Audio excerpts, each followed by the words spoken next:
Okay, this is John with realestategpts.com, and I'm going to show you how to do a analysis for land sales in a particular county using the ARV GPT. So I have a template that I'm going to paste in here,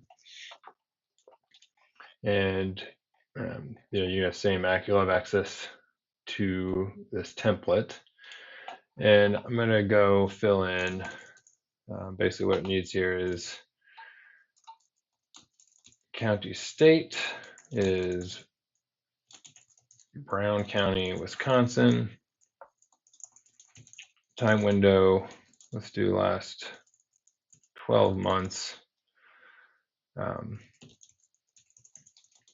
segments is going to be, let's say small acreage and home sites.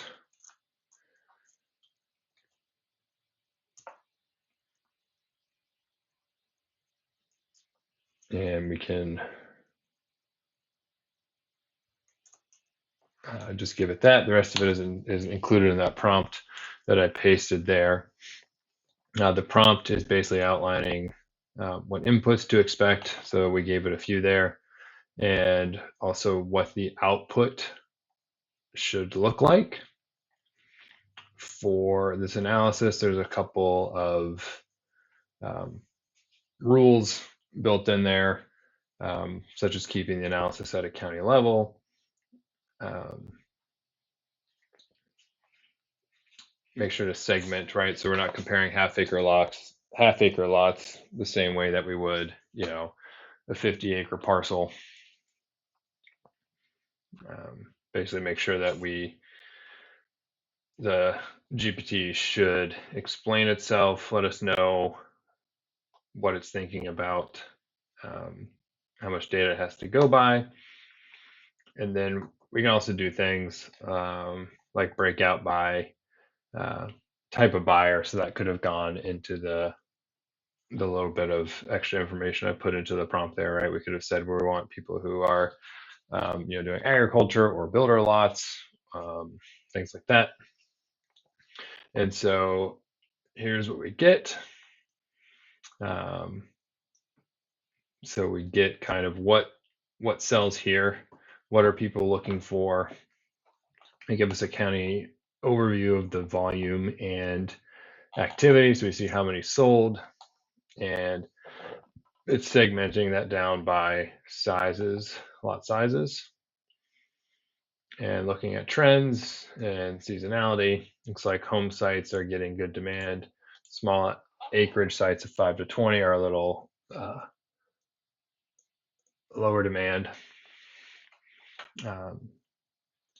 and gives us some information on the pricing behavior. Again, how fast things are selling. So we see an average day of almost a year on market. So maybe slow for retail priced lots. Who's buying? What's the demand score? And we get some comparable county benchmarks. So this was Brown, and here are counties around it, and we can have that as an insight and adjustment into how Brown does as far as an investable county. So a strong home site turnover. Looks like it's a buyer's market right now.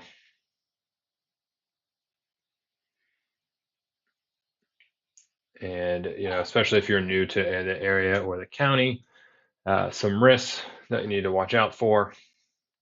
For instance, I'm not originally from Wisconsin, so I was kind of actually surprised that there are wetlands and floodplains I had to watch out for in Green Bay. I accidentally bought a house in a floodplain one time. Did not realize it until the bank told me. So some stuff to watch out for. And basically gives us a go or no go based on this analysis for Brown County.